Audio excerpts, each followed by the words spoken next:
জাঙ্কুকের বিয়ে হয়েছে বেশ অনেক দিন, তবে তাদের মধ্যে মেলামেশা এখনো হয়নি, কারণ তে ছোট আর জাঙ্কুক যথেষ্ট ম্যাচিউর। তাই জাঙ্কুকও চেয়েছে তেকে একটু সময় দিতে। সময়ের সাথে সাথে তাদের মধ্যে বেশ ভালো ভাবও হয়ে যায়। বিয়ের পরও তে পড়াশোনা করছে। আগে কলেজে যেতে তের খারাপ লাগতো না, ক্লাসে গল্প করার জন্য হলেও যেতে মন চাইতো, কিন্তু আজকাল কলেজে তার মনই বসে না। মন ও মস্তিষ্কে উভয় পাশে জাঙ্কুক নামক একটি ব্যক্তি স্থায়ী বসতি গড়ে তুলেছে। তে চাইলেও সেই সুদর্শন সুপুরুষ ব্যক্তিত্বের মানুষটিকে উপেক্ষা করতে পারছে না। বাজে লোকটা মনের ভেতর ঢুকে এভাবে বসে আছে কেন? কি অধিকার তার? অধিকারের বিষয়টাতেই তে বারবার আটকে যায়। যদি কথা ওঠে অধিকারের, তবে জাঙ্কুকের চেয়ে বেশি আর কারো অধিকার খাটাবার সাধ্য নেই। তীর উপরে লিখিত এবং অদৃশ্য অলিখিতভাবে জাঙ্কুকের দাবি আছে। লোকটা হুট করে এসে তের ক্ষুদ্র মনে এতটা জায়গা করে নিল। কবে নিল? তে টের পেয়েছে কি? পায়নি তো। তাহলে কবে ঘটলো এই অঘটন? কে জানে। তের কলেজ আজ নির্ধারিত সময়ের আগে ছুটি হলো। আজ শেষের ক্লাসটা অজ্ঞাত কারণে বাদ হয়ে গিয়েছে। তে কলেজের গেটের সামনে দাঁড়িয়ে রইল জাঙ্কুকের অপেক্ষায়। জাঙ্কুক জানে না তের অগ্রিম ছুটির কথা। তের পাশে তার বান্ধবী এসে দাঁড়ালো। প্রতিদিন লাল টকটাকে লিপস্টিক দিয়ে ক্লাসে আসে সে। ম্যামের কাছে বকা খায়, তবুও কোনো লাভ হয়নি। বান্ধবী জিজ্ঞাসা করলো, কি রে, ছুটি হয়ে গেছে, বাড়ি যাবি না? উনি তো নিতে আসলেন না আজও এখনো। ও আচ্ছা, বুঝেছি। এই নে আমার ফোনটা নেই, এটা দিয়ে কল করে বলে দিয়ে আসতে। অতপর তে ফোনটা নিয়ে জাঙ্কুকের নাম্বারে কল করলো। জাঙ্কুক ফোনটা ধরলো। তের গলার স্বর শুনে আশ্বস্ত হলো। কিছু সময়ের মধ্যেই তের কলেজের সামনে জাঙ্কুকের বাইক এসে দাঁড়ায়। তে ছুটে যায় তার দিকে। জাঙ্কুক তেকে বাইকে করে বাড়িতে নিয়ে আসে। বাড়ি ফিরে খাবার খেয়ে তে জাঙ্কুকের ঘরে লম্বা এক ঘুম দিল। জাঙ্কুক সকালে যায়, দুপুরের দিকে খাবার খেতে বাড়ি আসে। যেহেতু তার ব্যবসা সামলাতে হয়, তাই ব্যস্ততার মাঝেই কেটে দেয় তার সময়। ফেরার পথে তেকে কলেজ থেকে নিয়ে আসে। খাওয়া শেষে পড়ার ঘরে কিসব বইপত্র নিয়ে ঘাটাঘাটি করে, তারপর আবার কাজে চলে যায়। মাঝে মধ্যে সন্ধ্যায় ফেরে। কাজের চাপ বেশি থাকলে প্রায় আবার রাতেও ফেরে। তের কোমরের বেহাল দশা। বিছানার ঠিক বাম পাশে বালিশে মাথা রেখে উপুত হয়ে শুয়ে আছে সে। জাঙ্কুক সেই মুহূর্তে কাজের জন্য ঘরে এলো। তেকে ওইভাবে শুয়ে থাকতে দেখে বিচলিত হলো। তে যেই পাশটা শুয়ে আছে ঠিক সেই বরাবরই বিছানার নিচে টাকার বান্ডিল রেখেছিল সে। সেটা এখন নেওয়া লাগবে। তেকে কি ঘুম থেকে উঠিয়ে তুলবে? জাঙ্কুক গভীর মনোযোগের সঙ্গে তেকে দেখলো। এই তন্দ্রাচ্ছন্ন অবস্থায় ক্লান্ত মেয়েটাকে জাগিয়ে তোলা কি ঠিক হবে? জাঙ্কুক মিনিট খানিক ভাবলো, এরপর নিজে বিছানায় উঠে বসলো। তের মাথার পাশের থেকে তোষকের নিচ থেকে যত্ন সহকার নিঃশব্দে টাকার বান্ডিলটা বের করলো। তে একবার একটু একটু নড়লো। কাজ শেষে বিছানা ছেড়ে নামার সময় তে হঠাৎ তার বাহু চেপে ধরলো। জাঙ্কুক চমকে ফিরে তাকালো। কি হলো হঠাৎ মেয়েটার? একবার তের হাতের বাঁধন ছেড়ে উঠে যেতে ইচ্ছে হলো। পরক্ষণেই কিছু একটা ভেবে জাঙ্কুক আর উঠল না। নরম স্বরে তেকে বলল, ছাড়ো। তে চোখ বুজে থাকা অবস্থায় মাথা নাড়ালো, অর্থাৎ না। জাঙ্কুক প্রত্যুত্তরে বলল, কেন? তে নিভু নিভু কণ্ঠে বলে উঠল, ছেড়ে দিলে চলে যাবেন। জাঙ্কুক নির্লিপ্ত কণ্ঠে বলল, তাহলে কি করবে? তে ঘুমন্ত অবস্থায় জাঙ্কুকের হাতটা আরো শক্ত করে চেপে ধরে বলল, রেখে দেব। জাঙ্কুক মোহনীয় স্বরে বলল, কোথায় রাখবে? তে ঘুম ঘুম গলায় বলল, আলমারি। জাঙ্কুক মনে মনে বেজায় হাসলো। ঘুমের ঘরে কথা বলার অভ্যাসটা তার নিজেরও আছে। তার দাদি কতবার যে তাকে ছোটবেলায় হুজুরের কাছে নিয়ে গেছে, এই কারণে তার ভাষ্য মতে জাঙ্কুকের সঙ্গে জিন আছে। কি হাস্যকর ব্যাপার! অতপর তীর তুলোর মতো শরীরটাকে অবজ্ঞা করে জাঙ্কুকের ফিরে যেতে হলো। আজ কাজ না থাকলে সত্যি তীর কথা ফেলতো না সে। ইস, সবকিছু ফেলে 24 ঘন্টা তীর আশেপাশে ঘুরতে পারার সক্ষমতা যদি তার থাকতো। আজকাল মাথায় কি হয়েছে কে জানে। তে নামক এই জৈনিক নারী জাঙ্কুকের মাথায় পিলপিল করে ঘোরে। মাঝে মধ্যে যন্ত্রণায় অতিষ্ঠ হয়ে সে মাথা চেপে ধরে বসে থাকে। তবুও তে মাথা থেকে সরেই না। কে যে ভয়াবহ সেই রোগ। দিন রাত শুধু মাথার মধ্যে ভিমড়ি খায়। খুব শীঘ্রই ডাক্তারের কাছে যেতে হবে, না হলে এই যন্ত্রণা থেকে মুক্তি পাওয়া অসম্ভব। কিন্তু এই রোগের চিকিৎসক কে? তে। কি অদ্ভুত বিষয়! যে রোগের নাম তে, সেই রোগের পথ্যর নামও তে। নিশ্চয়ই এটি অতি চমকপ্রদ এবং বিরল রোগ। বাড়িতে কে? বাড়িতে তে রোগী বর। বিকেলে ফ্যাক্টরিতে নতুন মালের অর্ডার দিয়ে ফেরার পথে জাঙ্কুক অতি নির্দয় ও করুণ ঘটনার সাক্ষী হলো। ফ্যাক্টরিতে মালের অর্ডার দিয়ে ফেরার সময় নতুন একটা বিল্ডিং পড়ে। বিল্ডিংটা তখনও অসম্পূর্ণ, উপরে কাজ চলছে এখনো। জাঙ্কুক সামনে হাসছিল। সহসা কি হলো কে জানে, বড়সড় একখানা ইটের খণ্ড বেখেয়ালে জাঙ্কুকের কপালে এসে পড়ল। ঘটনাটা এত দ্রুত ঘটল যে জাঙ্কুক সরে যাবার মতো সময় পেল না। মাথায় এক হাতে রেখে রাস্তায় জ্ঞান হারিয়ে ফেলল। পথচারী ও এলাকাবাসীদের সহায়তায় জাঙ্কুককে ধরে হসপিটালে নিয়ে যাওয়া হলো।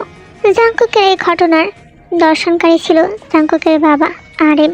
বাড়িতে ফোন করে এই খবর দেওয়ার মতো মানসিক অবস্থা তার নেই। সুস্থ সবল ছেলেটার একই দশা। জিনকে কোন মুখে সেই কথা জানাবে? ছেলেটাকে এই অবস্থা দেখে তার নিজেরও যে বুক কাঁপছে। কিছু সময় পর এসে জানালো নার্স জাঙ্কুকের জ্ঞান ফিরেছে, তবে মাথার বাম পাশ ফেটে গেছে, তাতেই 5টা সেলাই পড়েছে। আরএম 2 হাত তুলে শুক্রিয়া আদায় করলেন আল্লাহর কাছে। দ্রুত পা চালিয়ে ছেলেকে দেখতে গেলেন। জাঙ্কুক তখন বেডে মাথা দিয়ে শুয়ে আছে। রক্তক্ষরণ হওয়ায় শরীর দুর্বল, সেলাইন চলছে। এদিকে জিন রাতের খাবার নিয়ে অপেক্ষা করছে। আরএম বলেছিল ফিরতে দেরি হবে আজ, তাই বলে এত দেরি? রাত প্রায় 11:30 বাজতে চলল, এখনও কারো খোঁজ নেই। এদিকে দাদি কয়েকবার এসে ছেলে আর নাতির খোঁজ করে গেছেন। তেও বেশ জাঙ্কুকের অপেক্ষাই করছিল। সবার অপেক্ষার অবসান ঘটল যখন জাঙ্কুক আর তার বাবা দুজনেই ঘরে ফিরল। কিন্তু এই ঘরে ফেরা সেই ঘরে ফেরা নয়। জাঙ্কুক ফিরল বাবার কাঁধে, এক হাত ভর করে। জাঙ্কুকের মাথায় বড় মোটা ব্যান্ডেজের স্তর দেখে জিন আতকে উঠল। ছেলের কি হাল! দুপুরেই তো ভালো মানুষ বাড়ি থেকে বের হলো, তবে এখন? জিন দৌড়ে ছেলের কাছে ছুটে গেল। জাঙ্কুকের পা তখনও চলছিল না। ড্রয়িং রুমের সোফায় বসে পড়ল সে। জিন ভাত মেখে ছেলেকে খাইয়ে দিল এবং শুয়ে দিল বিছানায়। ক্লান্ত রুগ্ন দেহ নিয়েও জাঙ্কুক আজ ঘুমাতে পারছে না। তে একবার এলো না তার কাছে? কেন এলো না? কি এত কাজ তার? হাতে কাজ থাকতেই পারে, তাই বলে এতটা নিমগ্নতা? একটাবার এলো কি পারতো না? তীর নিকটে এতটাই ফেন্না সে। তীব্র অভিমানে জাঙ্কুক যেন খেই হারিয়ে ফেলল। ব্যথানাশক ঔষধের ঘরে চোখ জুড়ে ঘুমে রেশ নেমে এলো। বুকের উপর ডান হাতটা রেখে ঘুমিয়ে পড়ল সে। শরীরে আনাচে কানাচে ব্যথার অন্ত নেই। জাঙ্কুকের ঘুমের স্থায়িত্ব বেশি সময় ছিল না। চোখ খুলে তীর মুখটা দেখতে পেল সে। এই দর্শন খুবই অদ্ভুত। তীর কাঁদো কাঁদো মুখ দেখে জাঙ্কুকের মায়া উপচে পড়ল তার প্রতি। অভিমান যেন পা গুটিয়ে পালালো। তীর পরিপাটি করে রাখা চুলগুলো আজ জুবুথুবু অবস্থা। চোখ থেকে চিকন পানির ফোঁটা বেরিয়ে যাচ্ছে। জাঙ্কুক ভাঙা গলায় বলল, কি হয়েছে তিতি বেগম? নামের বিকৃতি শুনে তে রাগ হওয়ার বদলে আরো কান্না পেল। কি অবস্থা হয়েছে লোকটার! এরকম হবে জানলে আজ বিরতি দিত না জাঙ্কুককে। তে অভিমানে সরে বলল, আপনি ভীষণ বাজে এবং বেখেয়ালি একজন লোক। খুব খুব বাজে আপনি। পথ ঘাটে চলতে পারেন না? দেখেছেন আজ কি হলো? আপনি আসলে বাজে লোক, পচা লোক। জাঙ্কুক কণ্ঠ ভর্তি গভীরতা নিয়ে বলল, তুমি তাহলে ভালো করে দাও, আমি অনেক বাজে, অনেক অনেক বাজে। তে জাঙ্কুকের হাতের উপরে মাথা রেখে কেঁদে ফেলল। জাঙ্কুক লক্ষ্য করলো তার হাত ভিজে যাচ্ছে। তের চোখের পানির গুণে হয়তো। তে স্কন্দনরত গলায় বলল, আপনার জন্য কত কি দেখি জানেন? আপনি সবসময় আমাকে কষ্ট দেন, আপনার মধ্যে কোনো মায়া দয়া নেই। জাঙ্কুক প্রশ্ন করলো, কেন কাঁদলে তবে? তে চোখ মুছে বলল, আপনার কষ্ট হচ্ছে তাই কেঁদেছি। আপনার কষ্টের কথা ভাবলেই আমার কেমন যেন লাগে, অনেক কষ্ট হয়। জাঙ্কুক ছোট শ্বাস ফেলে প্রশ্নের ছলে বলে উঠল, কষ্ট আমার, ব্যথাও আমার। আর কাঁদছো কিনা তুমি? পর মুহূর্তে জবাব দিল, কেন? যা আপনার তা কি আমার নয়? এই ছোট প্রশ্নের উত্তর জাঙ্কুক দিতে পারল না। উত্তরটা মুখ ফেটে বের হলোই না। যুদ্ধের সৈনিকের দিকে ছোড়া তেজস্বী রাইফেলের গুলির মতো তের করা প্রশ্নটা তার বুকে এসে বুকটাকে ছিন্ন বিচ্ছিন্ন করে দিল। কথাও কি মানুষের হৃদয়ে এতটা ঝড় তুলতে পারে? পারে তো। তে আজ নিজ গুণে তা প্রমাণ করে দিল। তে জাঙ্কুকের মাথার ক্ষতটা খুঁটে দেখতে দেখতে বলল, আপনার এমন দশা হবে জানলে আজ আপনাকে ঘর থেকে বের হতে দিতাম না, বেঁধে হলো রেখে দিতাম। কি করে বাঁধবে? দড়ি দিয়ে নাকি আঁচল দিয়ে? তে জবাবে কিছু বলল না। নিজের শাড়ির আঁচলের অংশটা দিয়ে জাঙ্কুকের পরনের পাঞ্জাবির নিচের অংশটায় একটা গিট দিল। তের কাণ্ড দেখে জাঙ্কুক সত্যি সত্যি হেসে ফেলল। জাঙ্কুকের ডান হাতে মাথা রেখে জাঙ্কুকের বুকে মুখ গুজেতে ঘুমালো। তের ব্যথা সারতে বেশ কিছুদিন সময় লেগে গেল। আস্তে আস্তে সব কিছু স্বাভাবিক হয়ে গেল। জাঙ্কুক আড্ডার পাট চুকিয়ে ঘরে ফিরতেই দেখে বিছানার উপরে পা দুলিয়ে বসে থাকতে দেখে বিস্মিত হলো। অনেক রাত হয়েছে, সকালে যে ক্লাস আছে সেই কথা কি ভুলে গেছে আনমনা মেয়েটা? জাঙ্কুক নরম সুরে শোধালো, এখনো ঘুমাওনি কেন? সকালে ক্লাসে যেতে হবে না? হ্যাঁ ঘুমাবো, তবে আপনি কি কোথাও যাচ্ছেন? কই না তো। মিথ্যে বলছেন কেন? ওই যে ওই ভাইটা যে বললো আপনি কার ফ্ল্যাটে জানি যাচ্ছেন। মা বলেছে বিয়ের পর বরের সঙ্গে সঙ্গে থাকতে হয়, আমিও যাবো আপনার সঙ্গে। প্লিজ আমাকে আপনার সঙ্গে নিয়ে চলুন না। তে রাখতে শুনে জাঙ্কুক হতবাক হয়ে মাথায় হাত দিল। এই কি অবস্থায় বলল সে? এখন ঘুমিয়ে পড়তে, পরে কথা বলছি। আচ্ছা আপনাকে একটা কথা বলি, আপনি কি অনেক বড় লোক? হঠাৎ এমন প্রশ্ন? আপনার কাছে তো অনেক অনেক টাকা আছে, তাই আর কি। জাঙ্কুক দেখে থামিয়ে বলে উঠল, যদি টাকার অঙ্কে মাপো তাহলে বলবো তুমি ভুল, আমি বড়লোক নই। তবে যদি সুখ শান্তি আর স্বাচ্ছন্দ্যকে পরিমাপ করো তাহলে আমি অনেক বড়লোক। একটা সুন্দর পরিবার আছে আমার, শান্তিপূর্ণ একটা জীবন আছে, কাঁধে ঋণের বোঝা নেই, সুস্থ আছি, ভালো আছি। আমি কি বড়লোক নইতে? আর সবশেষে একটা সরল মনের বউ আছে যে কিছুই বোঝে না। তে ঠোঁট টিপে হেসে ফেললো। পরক্ষণে মনটা যেন পুলকিত হয়ে উঠল। জাঙ্কুক বউ বলে সম্বোধন করলো তাকে। বই তো সে, জাঙ্কুকের বউ। পরের দিন জাঙ্কুক তখন আলমারি খুলে কি যেন খুঁজছে। তে গিয়ে বলে উঠলো, কি খুঁজছেন? আমায় বলুন, আমি দিচ্ছি। চাই তো অনেক কিছুই, তে সেসবের মানে বোঝো না। জাঙ্কুককে সরল মনে প্রশ্ন করলো, কে চান, কি লাগবে আপনার, আমি খুঁজে দেব। জাঙ্কুক কৌশলে উত্তর দিল, না থাক, বাচ্চা মেয়ে তুমি, এত ভার সামলাতে করতে পারবে না। তে তেতে উঠে বলল, কে বলেছে আমি বাচ্চা মেয়ে? আমার অনেক শক্তি আছে। মা রোজ আমায় ডিম আর এক গ্লাস দুধ খাওয়াতেন। আমি দাঁত দিয়ে সুপারি ভাঙতে পারি, আমার অনেক শক্তি। জাঙ্কুক তের দিকে এগিয়ে এসে বলল, তোমার অনেক শক্তি? তে জবাবে বলল, হ্যাঁ, আমি অনেক ভার সহ্য করতে পারি। একবার 10 কেজি চালের বস্তা তুলেছিলাম। জাঙ্কুক ঠোঁট টিপে এসে বলল, তবে সামলাও। এইটুকু বলেই সে তের কোমর চেপে ধরে তেকে নিজের কাছে নিয়ে এলো। টুপ করে তের অধরে একটা চুমু খেয়ে বের হয়ে গেল। তে চোখ বড় বড় করে দাঁড়িয়ে রইল। এটা কি হলো? বাজে লোকটা চুমু খেলো তাকে। দুপুরে জাঙ্কুক তার বাড়িতেই লাইব্রেরিতে ছিল। বাইরে ঝড় হচ্ছে, সঙ্গে ঝিরি ঝিরি বৃষ্টি। বিদ্যুৎ ক্ষণে ক্ষণে চমকে উঠছে। দমকা বাতাসের হাতছানি জাঙ্কুকের মন্দ লাগছে না। অলসতার ভিড়ে উঠে গিয়ে জানলাটা আর বন্ধ করলো না সে। জাঙ্কুক আলসেমি পরিত্যাগ করে জানলার কাছে গেল। এই জানালা বাতাসের খেলা তার মনোযোগ নষ্ট করছে। হাত বাড়িয়ে জানলাটা বন্ধ করার সময় উঠোনে তেকে দেখলো সে। তে এই ঝড়ের মাঝে উঠোনে কি করছে? জাঙ্কুক মৃদু স্বরে তেকে কয়েকবার ডাকলো। তে কান অব্দি তা পৌঁছালো না। আকাশের দিকে তাকিয়ে ভীত স্বতন্ত্র হয়ে দৌড়ে উঠোনে গেল জাঙ্কুক। বারবার বিদ্যুৎ চমকাছে, বোকামিটার কোনো জ্ঞান বুদ্ধি নেই। জাঙ্কুক ফিরে ডাকলো তেকে। তে ডাক শুনে পিছনে ফিরে তাকালো। অনেক হয়েছে তে, এই বৃষ্টি ভালো না। কাল বৈশাখী ঝড়ের বৃষ্টিতে ভিজে জ্বর আসে, সামনে পরীক্ষা, এখন মোটেও জ্বর বাঁধানো ঠিক হবে না। চলো এক্ষুনি রুমে চলো। জাঙ্কুক এক প্রকার জোর করেই তেকে ঘরে নিয়ে এলো। তে মুখ ফুলিয়ে বিছানার উপর বসে আছে, শরীরে বৃষ্টির পানিতে ভেজা, টপ টপ করে পানি গড়িয়ে পড়ছে বিছানার উপর। সেদিকে তার বিন্দু মাত্র মনোযোগ নেই। জাঙ্কুকের প্রতি সে প্রচণ্ড রেগে আছে। এইভাবে তাকে টেনে আনলো কেন?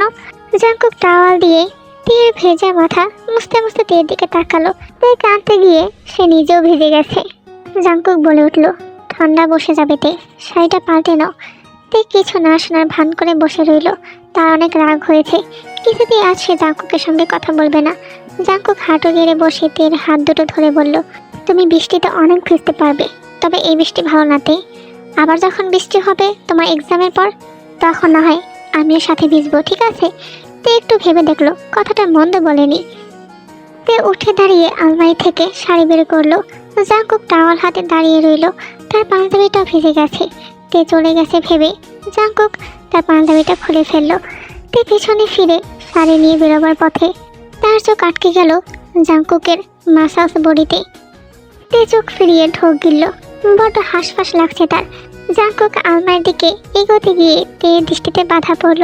ভেজা শরীরে শাড়িটার দেহের সঙ্গে লেপ্টে রয়েছে। অক্ষে কোটর দিয়ে পরিমাপ করা যাচ্ছে দেহের প্রতিটি ভাঁজ। খামখেয়ালি পড়ায় মেয়েটার ওদরের পাশ থেকে শাড়ির আঁচলটা যে কখন সরে গেছে। পৃথিবীর সকল মোহের আজ অবস্থান করছে তে। তের এই রূপের কাছে সকল সৌন্দর্য যেন ফিকে পড়ে যাচ্ছে। তে সেই ফুটন্ত ফুল যা জাঙ্কুক ছুঁয়ে দিতে চায়, তবে তে যদি সেই ছোঁয়া সহ্য করতে না পারে, নীরবতায় যদি নিভিয়ে পড়ে, সমাজত্ব করল নীরবতা, নিরবিচ্ছিন্নতা ততই প্রগাঢ় হলো। দুজনে যেন একে অপরের উপর বাধা পড়ল গোপনে। চোখে চোখে সন্দেহ হলো তাদের, কখন যে একে অপরকে কাছে পাওয়ার বাহানায় কুপকাত হলো। জাঙ্কুক ধীর পায়ে তের কাছে এগিয়ে এলো। মুহূর্তে তের গলা শুকিয়ে এলো। জাঙ্কুক তের গলা থেকে শাড়ির আঁচলটা সরিয়ে ফেললো। মুহূর্তে তে চোখ জোড়া বন্ধ করে ফেললো। জাঙ্কুক তেকে নিজের সাথে মিশিয়ে নিয়ে তের অধৈর্যরা নিজের দখলে নিয়ে নিল। আস্তে আস্তে বাড়তে লাগলো স্পর্শের গভীরতা। জাঙ্কুকের হাত চলে গেল তের বক্ষ পিঞ্জিরায়। তারপর আর কি, দুপক্ষ ভাব ভালোবাসায় বিছানাগামী হলো, বিলীন হলো একে অপরের মাঝে। এসব তের মনে পড়লো, তার লজ্জা লাগে। জাঙ্কুক তাকে যেভাবে ছুঁয়েছিল আজ অব্দি তেকে সেভাবে কেউ ছোঁয়ার সাহস করেনি, অধিকারী ছিল না কারো। তের পুরো অঙ্গ জুড়ে সেদিন বাজে লোকটা বিরাজ করছিল। প্রতিটা ভাজে খাজে খাজে ঠোঁটের স্পর্শ ছুঁয়ে দিয়েছিল।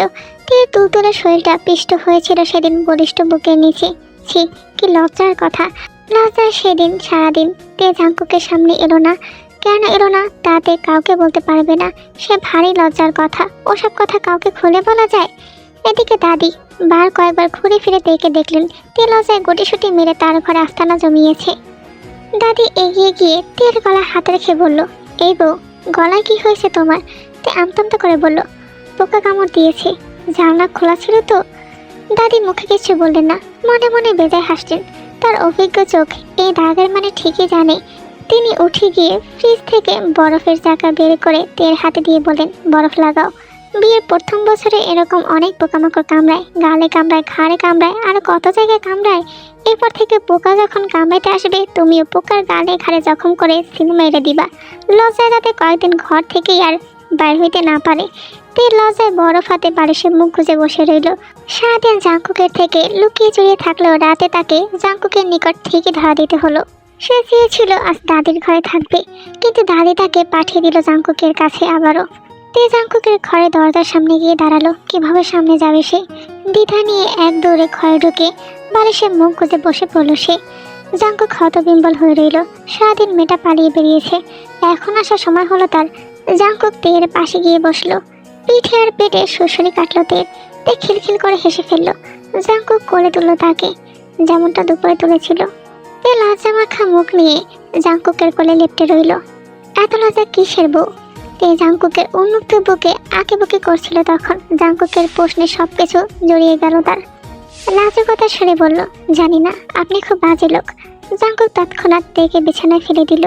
নিজে বিছানায় হেলান দিয়ে বলল, লজ্জা না কাটলে আবার লজ্জা ভাঙানোর ব্যবস্থা করি। আচ্ছা, কার যেন গলার নিচে একটা ডট আছে, আবার গলার একটু নিচে।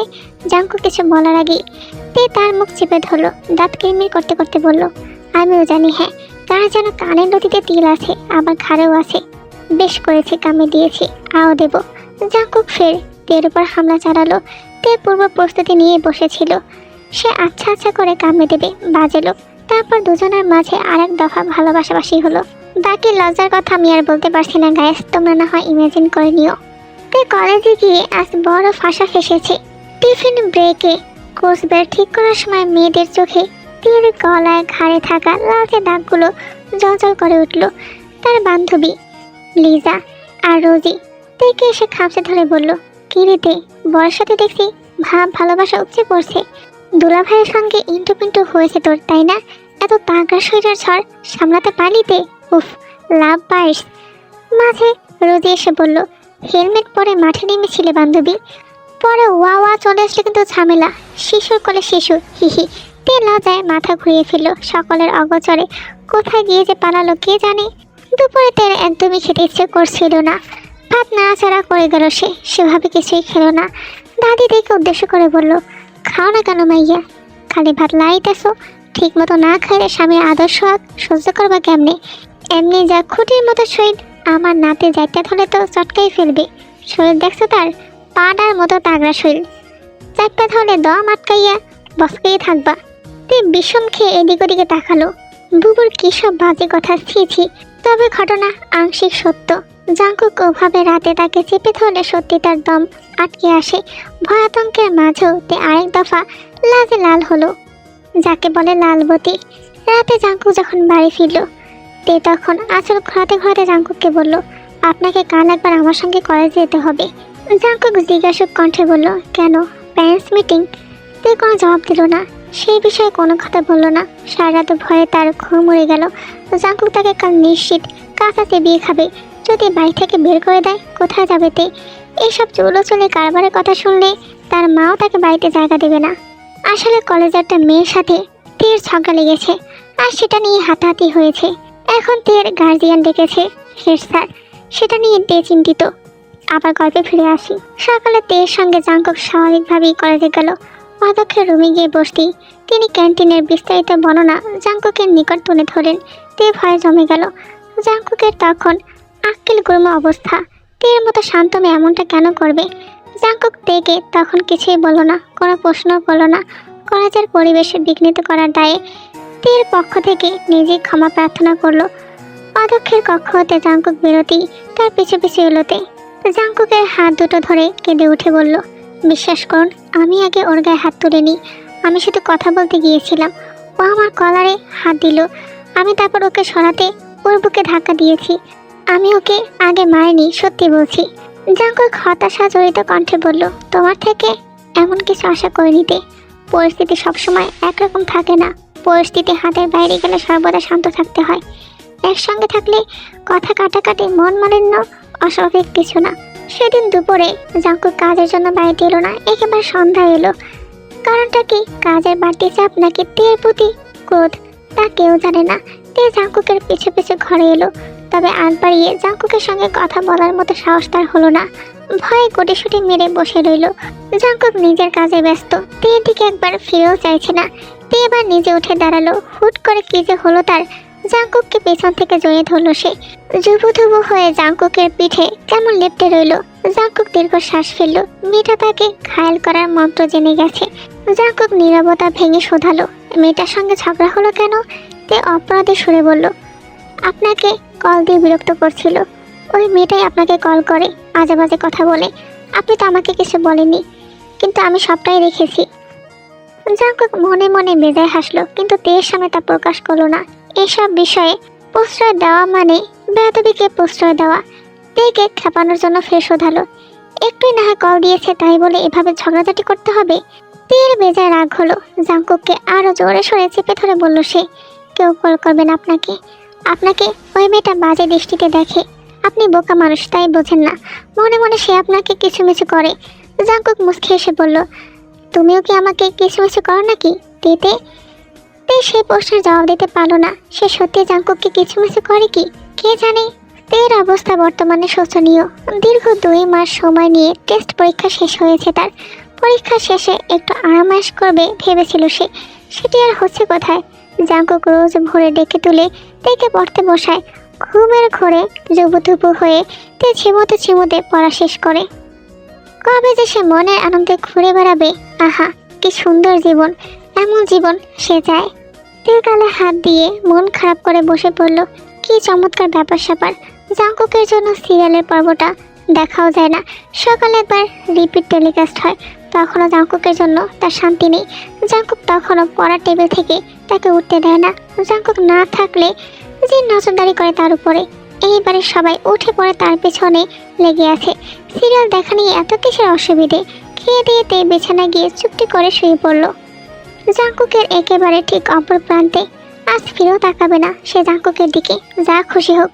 বাজে লোক তাকে টিভি দেখতে দেয় না, সব কিছুতে শুধু গন্ডগোল করে, পচা। জাঙ্কুক পায়চারি করতে করতে ঘরে এলো। তে আজ এত তাড়াতাড়ি ঘুমিয়ে পড়েছে। সূর্য আজ কোন দিকে উদয় হলো? জাঙ্কুক ঘুরিয়ে ফিরিয়ে তেকে কয়েকবার দেখলো। দুষ্টু মেয়ে ঘুমিয়ে পড়ার ভান করে মুখ লুকিয়ে রেখেছে। জাঙ্কুক বিছানায় উঠে বসলো। তেকে পেছন থেকে কয়েকবার ডাকলো। তে ফিরেও তাকালো না, সাড়াও দিল না। জাঙ্কুক এবার মিটমিট করে হেসে তের পিঠে শ্বশুরি কাটতেই তে লাফ দিয়ে উঠে বসলো। কি হলো এটা? ফুরু কুসকে জাঙ্কুকের দিকে তাকাতেই জাঙ্কুক আদরে গলায় বলল, ওপাশ ফিরে শুয়েছিলে কেন? তে নিজের ঠোঁট কামড়ে অভিমানের মতো মুখ লুকিয়ে রাখলো। জাঙ্কুক এগিয়ে এসে তের মাথায় হাত বুলিয়ে দিয়ে বলল, শোনো, পরীক্ষার কয়েকটা মাস হলো সাধনার মাস। তুমি যেমন কর্ম করবে তেমনই ফল পাবে। এখন যদি তুমি না পড়ে শুধু টিভি দেখে সময় নষ্ট করো, তাহলে পরীক্ষার রেজাল্ট ভালো আসবে কি করে? কিছু পেতে গেলে কিছু হারাতে হয়। এখন মনোযোগ দিয়ে পড়ো, যেন পরীক্ষার পর আফসোস না হয়, বুঝেছো? তে মাথা তুলিয়ে বলল, কিন্তু মাঝে মাঝে একটু একটু দেখবো। এই একটু বেশি না? জাঙ্কুক ফের প্রশ্ন করলো। রাগ করেছো তে? তে মাথা তুলিয়ে না বোঝালো, সরল উত্তর দিয়ে বলল, মা বলেছে শাসনের অধিকার তারই, সোহাগ করে যে। আমি দুষ্টুমি করেছি তাই বকেছেন, আমি মন খারাপ করিনি। জাঙ্কুক গালে হাত রেখে বলল, বুঝলাম। তা বলো তো তেতে, আমি সত্যি সত্যি তোমার সোহাগ করি নাকি? বলো বলো। তে লজ্জায় মাথা নিয়ে ফেললো। লোকটা তাকে সোহাগ করে কি? করে করে। পরের দিন তে জানতে পারলো জাঙ্কুক কাজের জন্য একটু বাইরে যাবে, আর সেটা নিয়েই তার মন খুটখুট করলো। জাঙ্কুক ঘরে ফিরতেই টেবিলে বই খাতা ছড়িয়ে ছিটিয়ে রেখে জাঙ্কুকের কাছে দৌড়ে এসে বলল, আপনি কি সত্যি চলে যাবেন? কোথায় যাবেন? হ্যাঁ যাবো তো। তুমি তো আমাকে সহ্য করতে পারো না। সারাদিন পড়ার জন্য কেমন বকাঝকা করি, ধরে বেঁধে শুধু তোমার পড়তে বসাই, টিভি দেখতে দেই না, খেয়াল খুশি মতো চলতে দেই না। আমি চলে গেলেই তো ভালো, তুমি সারাদিন টিভি দেখতে পারবে, কেউ আর পড়ার জন্য চাপ দেবে না। তিন নিমেষেই মুখটা ভার করে ফেললো। ছটফট করতে করতে জাঙ্কুকের কাছে ছুটে গিয়ে বলল, আমি আপনার সব কথা শুনবো, আপনি যা বলবেন তাই করব, যেভাবে বলবেন সেভাবে চলবো, কিন্তু তাও আপনি যাবেন না। আমি সারাদিন পড়বো, একটু টিভি দেখবো না, আপনি চলে যাবেন না। জাঙ্কুক ভাবুকতার সহিত উত্তর দিল, আচ্ছা মাথায় রইল বিষয়টা, পরে ভেবে দেখবো যাবো কি যাবো না। তুমি বললেই থেকে যেতে পারি, তুমি না চাইলে কি আর করার? তুমি তো আমাকে পছন্দই করো না। থাক, চলে যাবো আমি, কি আর হবে এখানে থেকে? তুমি তো যাওই না। তাই প্রতিবাদ করে বলল, আমি চাই। জাঙ্কুক তের সঙ্গে কিছুটা ঘনিষ্ঠ হলো এবং ঘনিষ্ঠ হয়ে বলে উঠল, কি চাও? তে অস্পষ্ট স্বরে বলল, আপনাকে চাই, আপনার সঙ্গে থাকতে চাই, আমার ভালো লাগে আপনাকে। জাঙ্কুক না চাইতো মুখ লুকিয়ে এসে ফেললো। কি সরল সোজা স্বীকারোক্তি, বলে দেবে কি সত্যিটা? না থাক, সেটা বরং তোলা থাকুক। তের নিকট থেকে সরে আসার সময় তের গলায় কি যেন চকচকে বস্তু দেখতে পেল জাঙ্কুক। প্রশ্ন ছড়ে দিয়ে বলল, তোমার গলায় ওটা কি তে? ও এটা তো তাবিজ। কে দিয়েছে তোমার এসব? কেন পড়েছো? তে আসল ঘোরাতে ঘোরাতে বলল, আজ দুপুরে দাদির সঙ্গে মাজারে গিয়েছিলাম, আমার পরীক্ষা, তাই দাদি মানত করেছে। এই তাবিজ খাজা বাবার তাবিজ। এটা পরীক্ষার দিনগুলোতে পড়ে থাকলে পরীক্ষায় ভালো রেজাল্ট হয়, পরীক্ষায় ভালো ফলাফল করার তাবিজ এটা। জাঙ্কুক বিরক্ত হয়ে তাবিজটার দিকে তাকিয়ে রইল। কি সব পুরনো দিনের মনোভাব, হয় না কি সব কখনো? জাঙ্কুক তেকে বলল, ওটা খোলো, এসব বিশ্রী জিনিস পরে কাজ নেই। কি সব পুরনো কুসংস্কার কথাবার্তা, ওসব তাবিজ কবজের কোনো শক্তি নেই, খুলে ফেলে দাও ওটা। তাই মিনমিন করে বলল, যদি দাদি বকে? দাদি বলেছে এর ভিতরে পরীক্ষায় ভালো ফলাফল করার দোয়া লেখা আছে, এটা যেন গলায় পরীক্ষার সময় পড়ে থাকি। জাঙ্কুক কৌতূহলী হয়ে জবাব দিল, আসলে কি তাই? দাও তো তাবিজটা, আমি খুলে দেখি এখানে কি দোয়া লেখা আছে। তে সঙ্গে সঙ্গে তাবিজটা খুলে জাঙ্কুকের হাতে দিল। জাঙ্কুক তাবিজটা দাঁত দিয়ে কামড়ে ভেতরের ছোট্ট কাগজটা বের করলো। হাতে গোটা গোটা অক্ষরে লেখা, পড়লেই পাশ করিবে। এর কয়েকদিনের মাথায় তের পরীক্ষা শুরু হয়ে গেল এবং পরীক্ষার রেজাল্ট দেওয়ার পালাও চলে এলো। এদিকে কাজের চাপে জাঙ্কুক দুপুরে বাড়িতে ফেরেনি। সবকিছু শেষ করে ফিরতে ফিরতে 8টা বাজলো। ঘরে ঢুকতেই দেখলো তে এলোমেলো হয়ে ছড়িয়ে ছিটিয়ে ঘুমিয়ে আছে। কাল সারা রাত রেজাল্টের টেনশনে মেয়েটা ছটফট করেছে, ঘুম হয়নি ঠিক মতো। জাঙ্কুক বিছানায় উঠে তেকে জড়িয়ে ধরে গিয়ে দেশে মুখ ডুবালো। তে জাঙ্কুকের অস্তিত্ব টের পেয়ে ঘুমন্ত গলায় বলল, আপনি আজ দুপুরে এলেন না কেন? জাঙ্কুক তের কপালের সঙ্গে কপাল ঠেকিয়ে বলল, কেন, তুমি মিস করছিলে আমায়? তে সপাটে কথার মোড় ঘুরে দিয়ে বলল, একটু না, আপনি একটা পচা লোক, আপনাকে একটু মিস করিনি। জাঙ্কুক আর কিছু বলল না। তের গেবা দেশে গভীরভাবে নিজের ভালোবাসার পর শেখে দিল। তেও কি কম নাকি? লাজের মাথা খেয়ে জাঙ্কুকের গালে ঘাড়ে নাকে টুপ করে সেও ভালোবাসার পর শেখে দিল। জাঙ্কুক তের পৃষ্ঠ দেশে নাক ঘষতে ঘষতে বলল, আমার তেতে। তে পাশ ফিরে জাঙ্কুকের বুকে মাথা রেখে বলল, আজকে আমার মনটা একটু ভালো নেই, কাল সকালে রেজাল্ট দেবে জানেন? জাঙ্কুক তের থুতনিতে চুমু এঁকে বলল, দেখ তাতে কি সমস্যা? তে ভীত স্বতন্ত্র গলায় বলল, বোর্ডে যদি ভুল খাতা দেখে, যদি রেজাল্ট ভালো না হয়, যদি ফেল আসে? জাঙ্কুক মজার ছলে বলল, আসুক, ফেল আসলে সুন্দর একটা রিক্সাওয়ালা ধরে তোমার বিয়ে দিয়ে দেবো। তে হতাশ দৃষ্টিতে জাঙ্কুকের পানে চাইল। এই সিরিয়াস মুহূর্তে লোকটা তাকে নিয়ে এভাবে মজা করছে, বাজে লোক। রাতে ভয়েতে ঠিকঠাক মতো ঘুমাতেই পারলো না। সকাল 11টা যখন রেজাল্ট পাবলিশ হলো, জাংকুক ফোন হাতে নত মুখে তের কাছে গিয়ে বলল, এত খারাপ রেজাল্ট কি করে করলে তে? তোমাকে কি কিছুই পড়েনি? তে ভয়ে কেঁদেই ফেললো, কান্না ভেজা কণ্ঠে বলল, কত পেয়েছি আমি? অনেক বেশি খারাপ হয়েছে? জাংকুক মুখ উঁচু করে ফোনটা তের দিকে তাক করে বলল, হ্যাঁ অনেক খারাপ, A+। তে চোখ বড় বড় করে জাংকুকের দিকে তাকালো। জাংকুক দু পাটি দাঁত বের করে কোমরে হাত দিয়ে হেসেই যাচ্ছে। তে কিছু বলতে পারলো না। আসমক তে ঢলে পড়লো নিচে। জাংকুক দ্রুত তেকে কোলে তুলে নিল। পাশ করার খুশিতে বেহুশ হয়ে গেল মেয়েটা, কি সাংঘাতিক ব্যাপার। তেকে নিয়ে নিশ্চয়ই পত্রিকায় কলম ছাপা হবে, টাইটেল হবে, পাশ করার খুশিতে বেহুশ হয়ে স্বামীর কোলে ঢলে পড়েছেন প্রাক্তন দ্বাদশ শ্রেণীর ছাত্রী তে। পুরো বাড়িতে আনন্দের পুলকিত আবেশে ছড়াছড়ি। প্রথম কারণটা তের A+ পাওয়ার খুশিতে, আর দ্বিতীয় কারণটা হলো A+ পাওয়ার খুশিতে তের অজ্ঞান হয়ে যাওয়া। তেকে কোলে নিয়ে জাংকুক তখন পানি ছিটা দিয়েছে এবং দীর্ঘ আধা ঘন্টা জিন তের মাথায় পানি ঢেলেছে, তারপরেই জ্ঞান ফিরেছে। তের জ্ঞান হারানো নিয়ে এত মাতামাতির মাঝি তের শ্বশুর অর্থাৎ আরিম মিষ্টি আনলো। এদিকে দাদি তের সামনে বরাবর বসেই বলে উঠল, দেখেছো, কইছিলাম না খাজা বাবার মাজারের তাবিজ কোনোদিন বিফলে যায় না। ঠিকই তো ভালো মতো পাশ করে বাহির হইলা। দাদির কথা শুনে জাংকুক পাশ ফিরে মুখে হাত দিয়ে হেসে ফেললো। ইস, তাবিজের লেখাটা যদি একবার তার দাদিকে পড়ে শোনানো যাইতো। সেদিন সকালে জাংকুক আর কাজে গেল না। দুপুরে খাবার খেয়ে একেবারে কাজে গেল। এদিকে জাংকুকের বাবা অবশ্য মিষ্টিমুখ করেই কাজে চলে গিয়েছে। জাংকুকের কাঁধে খুশির আনন্দে আয়েশামি ভর করেছে। কি যে হলো তার, দেখে ফেলে কাঁধে যেতে ইচ্ছেই হলো না। দুপুরে খেয়ে নিজেকে বেশ ঠেলে ঠুলে অফিসে নিয়ে গেল। এইদিকে জিন তের পছন্দ মতো খাবার রান্না করলো। তবে দুঃখের বিষয় হচ্ছে এত পছন্দের খাবার হওয়া সত্ত্বেও তে খেতেই পারলো না। খাবারটা মজা হয়েছে কিন্তু তের শরীর ভালো নেই। মুরগি তো তার মুখে ছোঁয়াতেই পারলো না, কেমন তিতকুতে একটা গন্ধ। অনেক কষ্টে অল্প কিছু খেয়েছে, তাও হজম হলো না। খেয়ে দিয়ে উঠতে গড়গড়িয়ে বমি হলো। তের বমি হওয়ার পরপরই মাথা চক্কর দিয়ে উঠলো। তেকে কোনো মতে রুমে নিয়ে গেল জিন। তের জ্ঞান ফিরতেই দাদি এসে হাজির হইল। তের মাথায় হাত বুলিয়ে দিয়ে বলে উঠল, এই বউ, কি হয়েছে তোমার? কিছু না বাবু, ওই মাথাটা একটু ঘুরছে। দাদি তেকে ভালো মতো পর্যবেক্ষণ করলো, তারপর ফিসফিসিয়ে বলল, এই মাসে সব কিছু ঠিকঠাক হয়েছে তোমার? তে প্রথমে বুঝে উঠতে পারলো না। দাদি আবার ইঙ্গিত করলো, অতঃপর তে বলে উঠল, না দাদি। কিছুক্ষণ পর দাদি একটা বয়স্ক মহিলাকে তের ঘরে আনালেন এবং তেকে ভালো মতো পরীক্ষা নিরীক্ষা করলো। সে মহিলা তেকে ভালো মতো দেখে শুনে তারপর দাদিকে বলে উঠল, যা ভাবছেন তাই, পেটে সন্তান আসছে। মাসিকের তারিখ ধরলে 1 মাসের মতনই চলে, তাও একটু ডাক্তারের কাছে নিয়ে টেস্ট করে দেখেন। খাওয়া দাওয়া বাড়াই দেন, বউয়ের শরীর অনেক দুর্বল, এমনি চিকনা চাকনা, তার মধ্যে এখন পেটে আরেকজন, খেয়াল রাখেন, আমি আসি। তে সবটা শুনে বিস্মিত। এটা কি শুনল সে?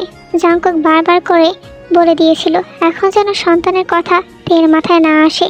পিলগুলো তো ঠিকঠাক নিয়েছিল, বাবুটা কিভাবে এলো পেটে? বাবুটার জন্যই কি আজকাল এত খারাপ লাগে? শুধু বমি পায় আর দুর্বল লাগে? তে জাংকুকের বলা কথাগুলো মনে করতেই ভয়ে আতঙ্কে কেঁদে ফেলল। জাংকুক বাবুর কথা শুনে তাকে আর আস্ত রাখবে না। যদি বার করে দেয় বাড়ি থেকে, বাবুটাকে যদি মেনে না নেয়, তে বাড়ি সে মুখ গুজে ঠোঁটে আঁচল গুজে কাঁদতে লাগলো। দাদি তের কান্না দেখে হতবিম্বল হয়ে বলল, এই বউ, কি হয়েছে তোমার? শরীরটা বেশি খারাপ লাগতেছে? এমনি কাঁদতাছো কেন? 1 গ্লাস ঠান্ডা লেবু শরবত করে দিই? দাদি, উনি আমাকে বাড়ি থেকে বের করে দিবেন। উনি এখন বাবু চান না। উনি বলেছিলেন বাবুর কথা যেন এখন একেবারে মাথায় না আনি। উনি যে ঔষধগুলো খেতে বলেছিলেন, আমি তো ওগুলো খেতাম। বাবুটা কিভাবে চলে এলো? উনি জানতে পারলে আমাকে ছেড়ে দেবেন। আমি সত্যি বলছি বাবু, আমি বাবুটাকে আনিনি। বাবুটা কি করে এলো আমি জানি না। এখন আমি কি করব? ঔষধ খেয়ে নষ্ট করে দেব? ছি ছি, এসব কি কও তুমি? এটার পহেলা প্রথম বাচ্চা, আল্লাহর রহমত, এভাবে নষ্ট করতে চাও? শোনো, বাচ্চাটা আল্লাহ তোমাকে রহমত হিসাবে দিয়েছে। আমার জাংকুককে আমি ভালো করে চিনি। বাড়ি ফিরলে শান্ত হইয়া তারে বুঝাই বলে সে বুঝবো। আর যতই যাই হোক, ভুলে ওইসব উল্টাপাল্টা ওষুধ খাইবা না। আল্লাহর মান আল্লাহ বুঝবো। বাইরের মানুষ ওরকম অনেক কথা কয়, সব কথা ধরতে নেই। খুদাই কানতে শরীর খারাপ করো না। যার কথা শুনে কানতে আসো, পরে দেখবা সন্তানের খুশিতে সে নিজেই লাফাইতেছে। তে ঘর থেকে সেদিন বেরোলই না। কোথায় পাশ করেছে আনন্দ করার দিন, বাবুটা তাকে কি বিপদে ফেললো। জাঙ্কুক আসার আগে লুকিয়ে পড়তে হবে। দাদি জাঙ্কুককে সব বলে দেবে। কি সর্বনাশ হয়ে যাবে। জাঙ্কুক যদি তাকে মারে। জাঙ্কুক রাতে হেলতে দুলতে ক্লান্ত শরীরে বাড়ি ফিরল। বাড়ি ঢুকতেই দাদি তাকে ডেকে পাঠালো। জাঙ্কুক সেখানে যেতেই দাদি বলে উঠল, তোমার বউ তো কাঁদতে কাঁদতে ভাসাই ফেলতেছে। জাঙ্কুক হতভম্ব হয়ে বলল, কেন? পাশের খুশিতে? মেয়েটার কি হলো? খুশিতে বেহুশ হয়ে যাচ্ছে, আবার খুশিতে কেঁদে বুক ভাসাচ্ছে। কি হয়েছে জানবা কেমনি? তুমি হইলে ব্যস্ত মানুষ, বউয়ের খবর রাখার সময় আছে তোমার? কি হয়েছে বুবু, বলো আমায়। কি হয়েছে শুনতে চাও? তার পেটে তোমার সন্তান আসছে, 1.5 মাসের সন্তান। সকাল সে এই কারণে বেহুশ হয়েছে, দুপুরে বমি কইরা সব উগলাই দিছে। তুমি বউটার দিকে একটু খেয়াল রাখো না। সন্তানের কথা শুনে জাঙ্কুক চমকে উঠল। বুকের ভেতরে কেমন যেন একটা অনুভূতি সৃষ্টি হলো। কাঁপা কাঁপা গলায় বলল, তে বলেছে তোমাকে এসব? তার বলতে হইব কেন? আমার চোখ নাই? তাছাড়া যা দেখার দেখা হয়ে গেছে। সব কথা শুনে জাঙ্কুকের শির দ্বারা খাড়া হয়ে গেল। সন্তান আসছে তার, আমার ভয় হয়। তের অপোক্ত শৈল এত ধকল সইতে পারবে তো? বাচ্চাটার জন্য তের যদি ক্ষতি হয়। জাঙ্কুককে নীরব থাকতে দেখে বলে উঠল, শোনো ভাই, সন্তান হলো আল্লাহর তরফ থেকে আসা নিয়ামত। তুমি তারে বলছো তুমি এখন সন্তান চাও না। তোমার ভয়ে সে আমার বলতাছে ঔষধ খাইয়া বাচ্চা নষ্ট করে ফেলাইব। বাচ্চাটার দোষ কি? সন্তানের কথা শুই না তার সঙ্গে রাগারাগি করো না। বাচ্চায় যখন আব্বা করে ডাকবো তখন দেখবা কলিজাটা কেমন ঠান্ডা হয়ে যায়। জাঙ্কুক মুখে কিছু বলল না। তের উপরে মনে মনে প্রচণ্ড ক্ষিপ্ত হলো। না হয় কথার ছলে তেকে সে বলেছিল সে এখন বাচ্চা চায় না। ইচ্ছে ছিল তের পড়াশোনার একটা স্টেবল পর্যায়ে এলে সন্তান নেওয়ার, কিন্তু এখন যখন বাচ্চা চলে এসেছে তাকে ঔষধ খেয়ে নষ্ট করার মতো ভয়ানক কথা কি করে মুখে তুলতে? যতই হোক সন্তানটা তার। তে সন্তানটাকে এভাবে হেলায় হাইয়ে দিতে চাইছে কেন? বাচ্চাটার শরীরে জাঙ্কুকের রক্ত বইছে, সেটা কি ভুলে গেছে তে? জাঙ্কুক শান্ত স্বরে বলল, দাদি, এখন আমি সন্তান চাইনি সেটা সত্য। তের বয়স কম, অপরিপক্ক শরীর। চেয়েছিলাম তের পড়াশোনা একটা স্টেবল পর্যায়ে এলে সন্তান নেব। এখন যখন সন্তান এসেছে তা নিয়ে আমার কোনো আপত্তি নেই। জাঙ্কুককে দাদির ঘর থেকে বের হতে দেখে তে বুক খামচে ধরল। সর্বনাশ, দাদি সব বলে দিয়েছে জাঙ্কুককে। কি হবে এখন? ভয়েতে দরজার সামনে দাঁড়িয়ে রইল। জাঙ্কুক ঘরে ঢুকতেই নিচে বসে জাঙ্কুকের পা জড়িয়ে ধরে বলল, বিশ্বাস করেন আমার ভুল হয়ে গেছে। বাবুটা কিভাবে জানি এলো আমি জানি না। আপনি পিলগুলো দিয়েছিলেন না, ওগুলো নিয়ম করে সত্যিই খেয়েছিলাম। আপনি না চাইলে ঔষধ খেয়ে বাবুটাকে নষ্ট করে দেব। আপনি তাও আমাকে ছেড়ে দেবেন না। আপনি যা বলবেন আমি তাই করব। আমাকে দরকার হলে বাড়ি পাঠিয়ে দিন, তাও আমাকে তালাক দিবেন না। জাঙ্কুক দীর্ঘ শ্বাস ফেলে তেকে টেনে উপরে তুলল। কাঁদতে কাঁদতে তের হেসকে উঠে গেছে। তের গালে হাত রেখে বলল, তুমি আমাকে এতটা খারাপ ভাবতে? একটা সন্তান বাবা মায়ের ভুল হয় কখনো? এই সন্তানটা তোমার প্রতি আমার ভালোবাসার প্রতীক, আর তুমি ওকে নষ্ট করতে চাইছো? তে কোনো জবাব দিল না। জাঙ্কুক তেকে বিছানায় বসিয়ে বুকে টেনে নিল, কপালে চুমু দিয়ে বলল, এখন থেকে আর হেয়ালি করবে না। রোজ 1 গ্লাস করে দুধ আর ডিম খাবে। ভারী কাজ করার কোনো দরকার নেই। এখনই কিন্তু আর একা নও। বাবুটার একটু খেয়াল রাখতে হবে তো নাকি? তে জাঙ্কুকের বুক থেকে মাথা উঁচু করে বলল, আপনি আমার উপরে রেগে নেই তো? আমি কিন্তু ইচ্ছে করে। জাঙ্কুক তেকে বাকিটুকু শেষ করার আগেই থামিয়ে দিয়ে বলল, ওসব থাক। বাবু নিজে থেকে আসতে চেয়েছে তাই এসেছে। ওসব নিয়ে এত ভেবে কাজ নেই। যা বলেছি মনোযোগ দিয়ে শুনবে। শরীরের কি হাল দেখেছ? নিজের আর বাবুর দুজনের খেয়াল রাখবে। তেকে সব কিছু বুঝিয়ে দিয়ে জাঙ্কুক যেই না তের পেটে হাত রাখলো, তে শুইতে খিলখিল করে হেসে উঠল। জাঙ্কুক পেটে হাত রাখা অবস্থায় বলল, বাবুর আম্মু হাসছে কেন? তে খিলখিল করে হাসতে হাসতে বলল, বাবুর আব্বু বাবুর আম্মুকে বকেনি তাই। সকালে জাঙ্কুক তেকে নিয়ে ডক্টরের কাছে গেল।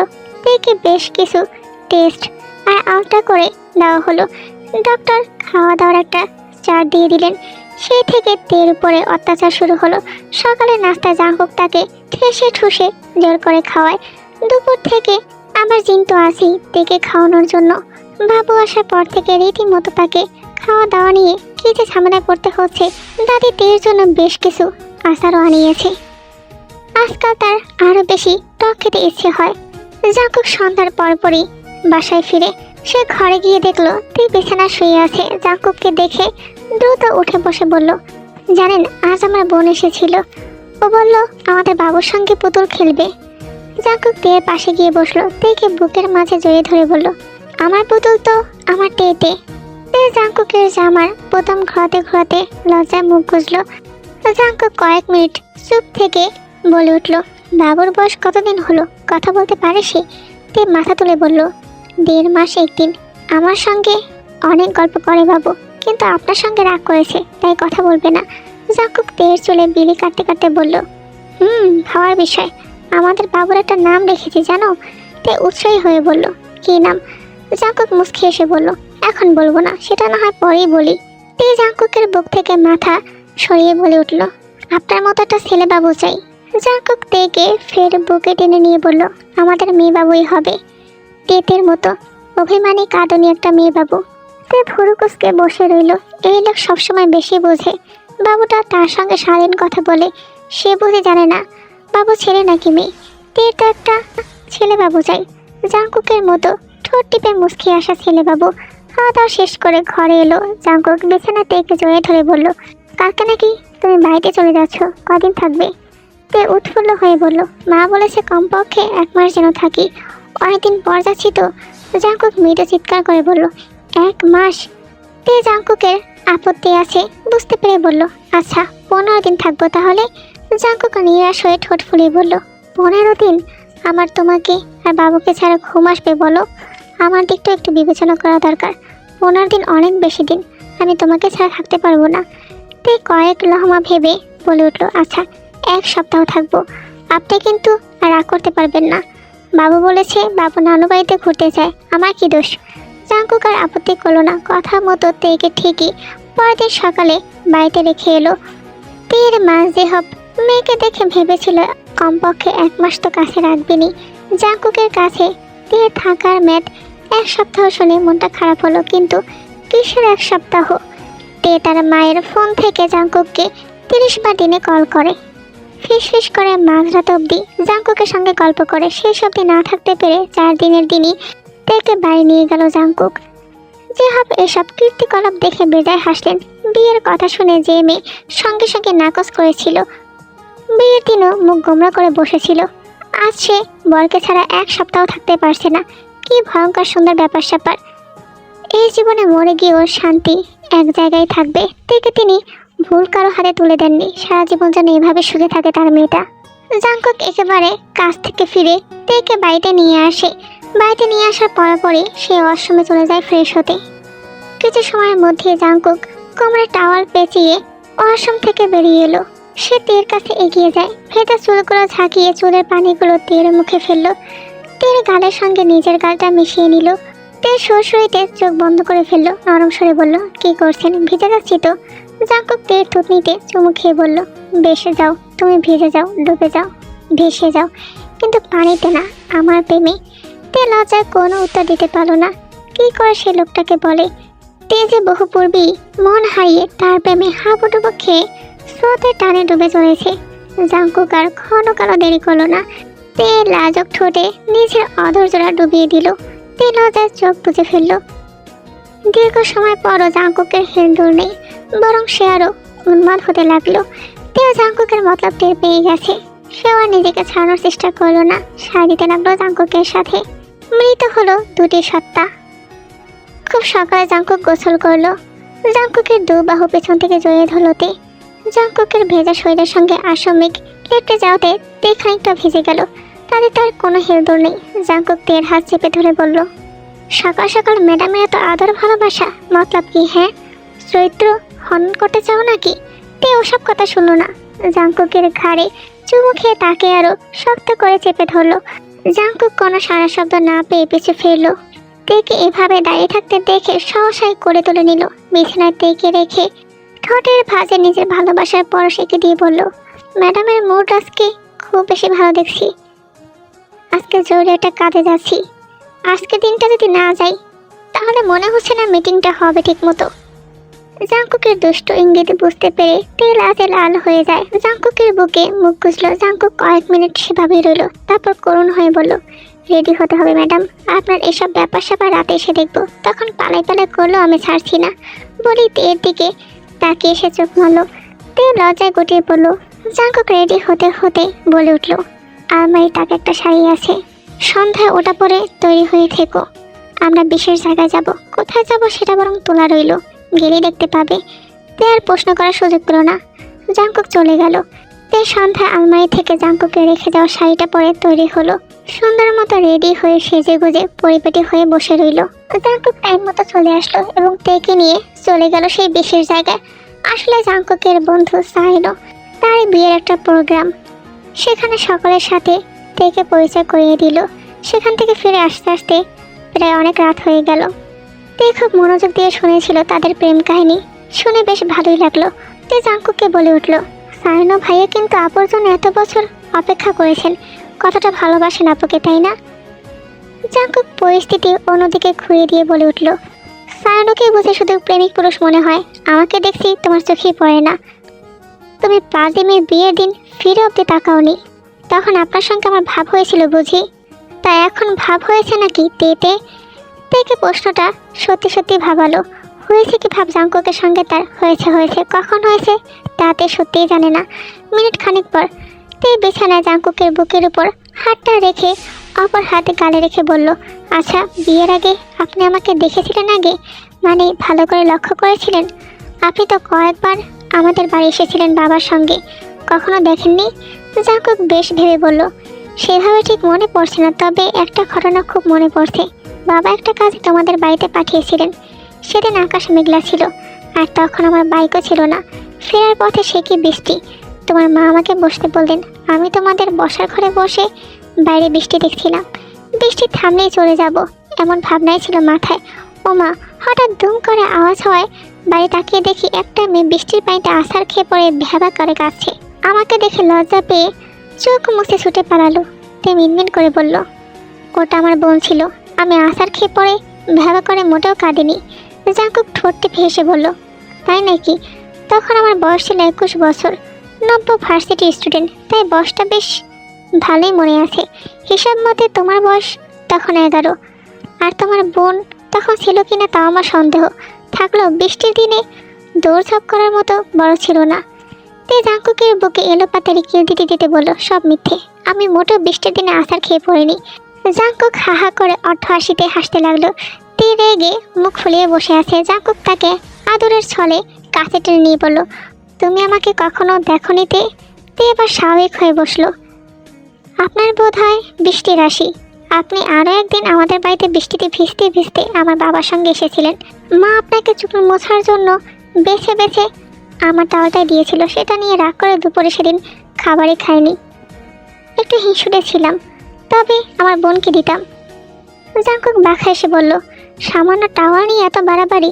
এখন যে প্রতিদিন বাসি ঠোঁটে চুমু খেতে ইচ্ছা হচ্ছে সেবেলায় তে তেড়ে ওঠে। জাংকুকের দিকে এগোতে জাংকুক তাকে এক ছটকায় কাছে টেনে নিল। অভিমান রাগ সব চলে গেল। মাঝরাত অবধি ভাব ভালোবাসার এক বিশাল পর্ব চলো। শেষে না পারতে মাঝরাতে তে তাকে শরীর থেকে টেনে সরালো। তা সরল কোথায়? তের দিকে মুখ করে পাশ ফিরে শুয়ে কেমন নেশানো দৃষ্টিতে তেকে বারবার দেখছিল। আবছা আলোয় সেটা টের পেতেই তে বলল, ঘুমাচ্ছেন না কেন? এভাবে তাকিয়ে আছেন কেন? জাংকুক হায় তোরে বলল, তুমি ডানো ডিব্বা খুলে রাখলে দোষ নেই, আমি একটু তাকালেই দোষ। তে নিজের দিকে তাকাতে জিব্বায় কামড় পড়লো। শাড়িটা কোথায় ছুঁড়ে ফেলেছে জাংকুক কে জানে। উন্মুক্ত বক্ষস্থল থাকতে কোনো রকমে বালিশের নিচ থেকে একটা পাতলা কাঁথা বার করলোতে গলা অব্দি ঢেকে তারপর শুয়ে পড়লো। জাংকুককে দিয়ে বিন্দু মাত্র বিশ্বাস নেই। সকালে সব বাজে বাজে কথা বলে বেশি মারবে তেকে। তের ভাবনার মাঝে জাংকুক তের উপরের কাঁথাটা সরিয়ে ফেললো। একটানে তেকে নিজের সাথে মিশিয়ে নিল। তেকে কোনো কথা বলার সুযোগ না দিয়ে তের গিবাদেশে নিজের মুখ ডোবালো। আস্তে আস্তে তের সারা শরীর নিজের দখলে নিয়ে নিল। তে প্রথমে বাধা দিল, পরক্ষণেই জাংকুকের বশীভূত হয়ে যায়। সকালেতে কোনো মতে গোসল সেরে আয়নার সামনে গিয়ে দাঁড়ায়। শাড়িটা কোনো মতে শরীরে পেঁচানো। জাংকুক অনেক আগেই ঘুম থেকে উঠেছে, যেহেতু তার কাজ আছে সকালবেলা। সে রুমে এসে তেকে আয়নার সামনে দাঁড়াতে দেখে অমনি জাংকুক দুম করে এসে তের শাড়ির কুচি ধরে হ্যাঁচকা টান মারে। পুরো শাড়ি খুলে মেঝেতে গড়াগড়ি খাচ্ছিল। ঠিক তখনই জিনও তাদের রুমে আসে। সে ভেবেছিল তে হয়তো ঘুমোচ্ছে, জাংকুকের সাথে কথা বলতে আসে, কিন্তু এসে যে এই কাণ্ড দেখবে সেটা সে ভুলও ভাবেনি। সে তাড়াতাড়ি রুম থেকে চলে যায়। জাংকুকও মাথা চুলকে সেখান থেকে বেরিয়ে যায়। আর এদিকে তে বেচারা কোনো মতো শাড়িটা নিজের শরীরে পেঁচিয়ে নেয়। সে আর ওই দিন রুম থেকে বের হয় না লজ্জায়। মনে মনে বিড়বিড় করলো, এই অসভ্য লোকটার জন্য এখন আমার ঘরে মুখ লুকিয়ে থাকতে হচ্ছে। দেখতে দেখতে সময় পেরিয়ে গেল। তের ডেলিভারি ডেট এসে পড়লো। তের জ্ঞান ফিরল ভর দুপুরে। তে কোনো রকমে চোখ মেলে তাকাতেই দেখলো জাংকুক চিন্তিত মুখে তার দিকে তাকিয়ে তে তৎক্ষণাৎ বলল, বাবু কোথায়, আমাদের বাবু? জাংকুক নিজের কোলে থাকা বাবুটাকে তের কাছে দিয়ে বলল, এই দেখো আমাদের বাবু। তে কোনো রকমে বাবুকে কোলে নিয়ে কেঁদে ফেললো। জাংকুকেরও সন্তানের মুখ দেখে চোখ ভিজে গেল। জাংকুক তের কপালে আর বাবুর কপালে চুমু খেয়ে বলে উঠল, আচ্ছা আমি বলেছিলাম না আমাদের বাবুর নাম রেখেছি, শুনবে কি নাম? তে চোখ মুছে জাংকুকের দিকে তাকালো, মাথা নাড়িয়ে বোঝালো সে শুনতে চায়। জাংকুক বলে উঠল, তোমার আর আমার নামের সাথে মিল রেখে ওর নাম রেখেছি তেকুক, আমাদের তেকুক। তে মুচকি এসে জাংকুকের বুকে মাথা রাখলো। ঠিক বলেছেন, আমাদের তেকুক। আর এই গল্পের সমাপ্তি এখানেই।